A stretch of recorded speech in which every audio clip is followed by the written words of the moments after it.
Hey, what is up, everybody?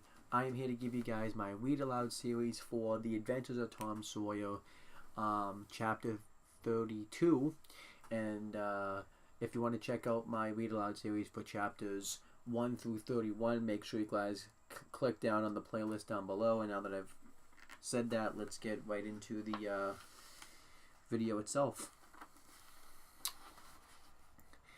So, this chapter starts on page 212 and it ends on page 215, so it's not that long of a chapter. And this chapter is called Tom Tells His Story. Tuesday afternoon came and waned to the twilight. The village of St. Petersburg still mourned. The lost children had not been found. Public prayers had been offered up for them, and many a private prayer that had the petitioners hold heart in it, but still no good news came from the cave. The majority of the searchers had given up the quest and gone back to their daily avocations, saying that it was plain that the children could never be found. Mrs. Thatcher was very ill and a great part of the time delirious. People said it was heartbreaking to hear her call her child, raise her head and listen a whole minute at a time. They lay it wearily down again with a moan. Aunt Polly had drooped into a settled melancholy, and her gray hair had grown almost white. The village went to its rest on Tuesday night, sad and forlorn. Away in the middle of the night, a wild peal burst from the village bells, and in a moment the streets were swarming with frantic, half-clad people who shouted, turn out, they're found. Tin pans and horns were added.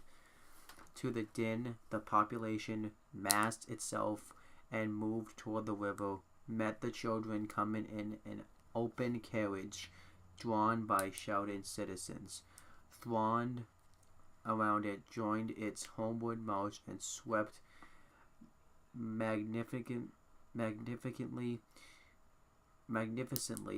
up the main street, roaring huzzah after huzzah. The village was illuminated. Nobody went to bed again. It was the greatest night the little town had ever seen.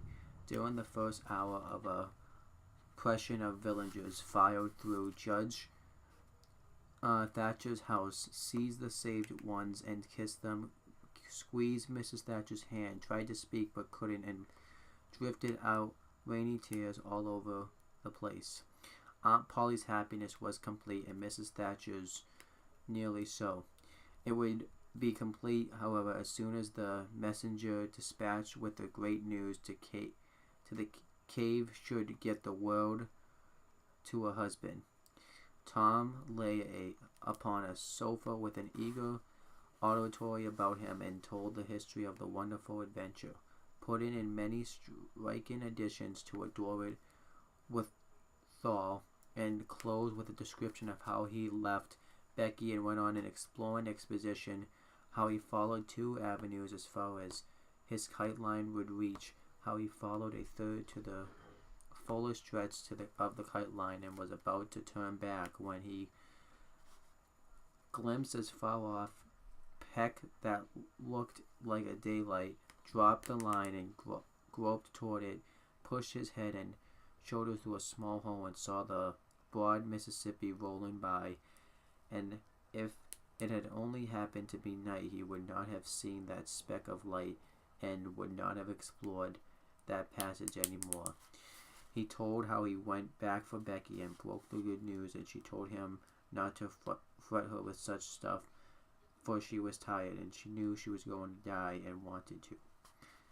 He described how he labored with her and convinced her, and how she almost died for joy when she had groped to where she actually saw the blue speck of light, how he rushed his way out at the hole and then helped her out. and how they sat there and cried for gladness.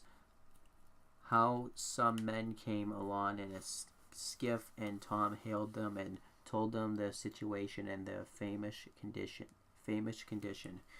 How the men didn't believe the wild tale at first, because said they, you are 5 miles down the river below the valley the cave is in. Then took them aboard, rowed to a house, gave them supper, made them rest till 2 or 3 hours after dark, and then brought them home. Before day dawn, Judge Thatcher and the handful of searchers with them were tracked out in the cave by the twine clues they had strung behind them, and informed of the great news. 3 days and nights of toil and hunger in the cave were not to be shaken off at once, as Tom and Becky soon discovered. They were bedridden all of Wednesday and Thursday, and seemed to grow more and more tired and worn all the time. Tom got about a little on Thursday, was downtown Friday, and nearly as whole as ever Saturday, but Becky did not leave her room until Sunday, and then she looked as if she had passed through a wasting illness.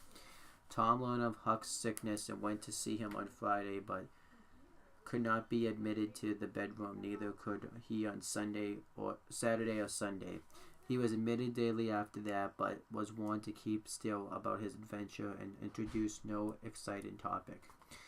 The widow Douglas stayed by to see that he obeyed. At home, Tom learned of the Cardiff Hill event, also that the ragged man's body had eventually been found in the river near the ferry landing. He had been drowned while trying to escape, perhaps. About a fortnight after Tom's rescue from the cave, he started off to visit Huck, who had grown plenty strong enough now to hear exciting talk, and Tom had some that would interest him. He thought Judge Thatcher's house was on Tom's way, and he stopped to see Becky. The judge and some friends set Tom to talking, and same one asked him ironically if he wouldn't like to go to the cave again. Tom said he thought he wouldn't mind it. The judge said, "Well, there are others just like you, Tom. I've not the least doubt, but we have taken care of that. Nobody will get lost in that cave anymore." "Why?" "Because I had its big door sheathed with boiler room iron 2 weeks ago and triple locked it, and I've got the keys." Tom turned as white as a sheet. "What's the matter, boy?"